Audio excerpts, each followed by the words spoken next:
Tax نافذ کر سکتی ہیں. یہ آپ کی اسٹیٹ کا، اس کو اسٹیٹ کہلاتے ہیں. باقی ادارے چاہے وہ مسلح افواج ہو، رینجرز ہو، فائر بریگیڈ ہو، پولیس ہو، وہ اوزار ہیں اسٹیٹ کے.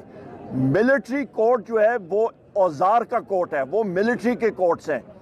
وہ اٹھ کے آپ کے فیصلے کورٹس کے ذمہ داری نہیں یوزرپ کر سکتے، لہٰذا یہ فیصلے نل اینڈ وائڈ ہو جائیں گے انشاءاللہ تعالیٰ. Point number 1. پوائنٹ نمبر 2، ہمارے جو ملٹری کورٹس کے لوگ جن کے خلاف ہوا ہے، ابھی بھی ہمارے ساتھی یہاں پہ موجود ہیں، ان کے لیے ہم لوگ ریٹ پٹیشن ضرور کریں گے اور اس کو پرسو کریں گے، اور امید یہی ہے کہ سپیریئر کورٹ سے اس کو اڑا دیں گے. تیسری اہم بات یہ ہے کہ مذاکراتی ٹیم کے حوالے سے پاکستان تحریک انصاف نے، وزیر اعظم عمران خان صاحب نے 5 دسمبر کو، میں وہاں پہ موجود تھا جیل ٹرائل میں، کیونکہ میرے اوپر بھی وہ چارجز لگ رہے تھے جو وزیر اعظم عمران خان صاحب پہ لگ رہے تھے. انہوں نے مجھے بلا کے کہا کہ مذاکراتی ٹیم بنانی ہے، اور ہم نے اناؤنس کی، بلکہ اسی دن شام کو مجھے اریسٹ کر دیا گیا تھا اللیگل کنفائنمنٹ میں، اور کنٹیمپٹ آف کورٹ بھی پولیس پہ لگی ہے اس پہ.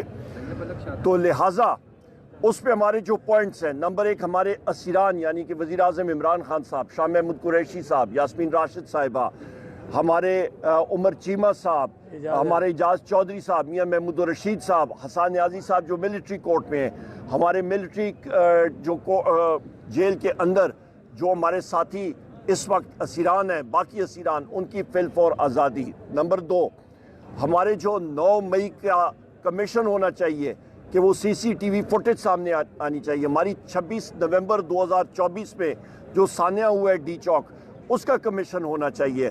ہمارے اس کے ساتھ ساتھ جو الیکشنز ہیں، اور اس پہ ہماری طرف سے نیک نیتی سے ہم نے ساری چیزیں سامنے رکھی ہیں، کیونکہ آپ میڈیا کے توسط سے میں یہ چیز واضح کرنا چاہتا ہوں کہ پاکستان میں تب تک استحکام نہیں آئے گا جب تک آئین اور قانون کی بالادستی نہیں ہوگی. دنیا اس وقت انویسٹمنٹ نہیں کر رہی ہے، اور اس پہ ہمیں تعجب نہیں ہونا چاہیے. PIA کی بڈ پرائس انہوں نے بولی، ان کا خیال تھا کہ 85 ارب روپے آیا جناب والا 10 ارب روپے بھی نہیں. کیوں؟ کیونکہ دنیا نے دیکھ لیا ہے کہ یہاں پہ عدم استحکام ہے، یہاں پہ آپ کا آئین اور قانون ہے ہی نہیں. سو لہٰذا وہ کیوں یہاں پہ انویسٹمنٹ کریں؟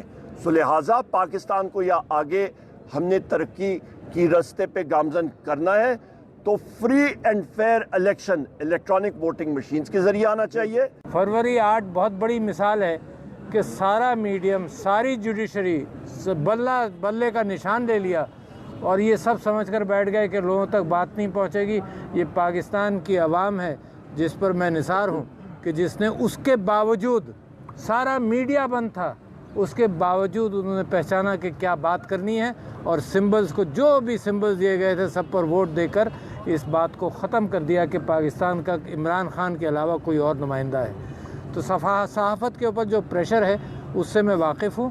ہم پہلے سے بہت زیادہ پریشر ہے، ساری حکومتوں میں پریشر رہا، مگر اس سے کہیں زیادہ پریشر ہے وہ صحافی اور وہ مبصرین، جن کو ہم لفافہ مبصرین بھی کہتے ہیں، وہ حقیقت عوام تک نہیں پہنچا رہے.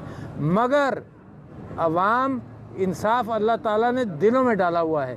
عوام اس جھوٹ کا، جو فیک نیوز کا پروپیگنڈا اس وقت حکومت کی طرف سے ہے، عوام اس فیک نیوز کو پہچانتے ہیں. تو جو غلط فہمی میں رہتا ہے کہ اس کا پوائنٹ آف ویو جھوٹ پر مبنی کہ ہم نے اسلام آباد میں گولی بھی نہیں چلائی. کئی روز تو یہ الاپتے رہے نا، یہ راگ الاپ رہے تھے کہ گولی بھی نہیں چلائی. سارے اسلام آباد میں گولیاں سنی ہیں. پھر انہوں نے کہا جی کوئی لوگ شہید ہی نہیں ہوئے. میں کل ایک صدر علی شہید ہوا، اس کے پاس گیا، اس کی فیملی نے جس انداز سے رودات سنائی، آپ کی آنکھوں میں آنسو آ جائے، پتہ چل جائے آپ کو سچ کیا ہے کہ جی اس کو شہید کیا، سنائپر نے شہید کیا، اوپر سے یہاں سے گولی نکلی، ماتھے پہ لگی.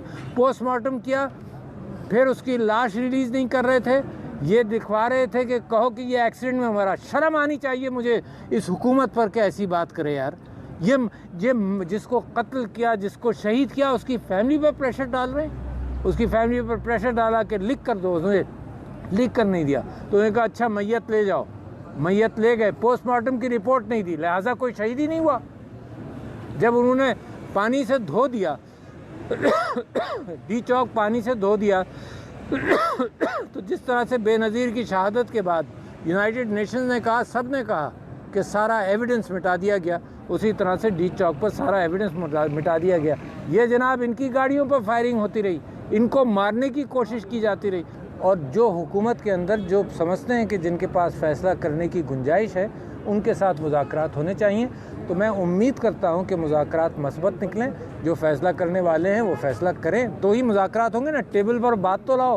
یہ وہ پی ٹی آئی ہے، یہ وہ عمران خان ہے، یہ جو عمر ایوب ہے، یہ وہ لوگ ہیں جنہوں نے لوگوں نے کہا ہم نہیں کرتے مذاکرات کیونکہ میرے گھر پر قبضہ ہے، میرا گھر ٹوٹ رہا ہے، تو میں تو پھر بھی مذاکرات کرنے کے لیے تیار ہوں. میرا انا کا مسئلہ نہیں ہے، یہ عارف علوی کا گھر نہیں ہے جو اپنی انا کا مسئلہ بنا لے کہ جی وہ مذاکرات کرنے کے لیے کہہ رہے ہیں اور تم نے کئی مرتبہ تم کہہ چکے ہو، انہوں نے انکار کیا. کرتے رہے انکار. میرا گھر ہے، مذاکرات میرا حق ہے.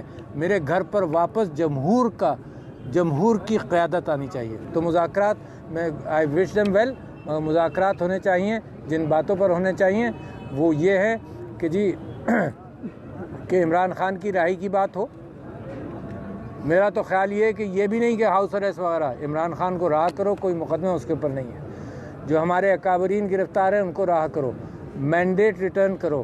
الیکشنز، اگر عمران خان صاحب کہتے ہیں کہ الیکشنز دوبارہ ہوں گے تو الیکشنز کی تاریخ دو.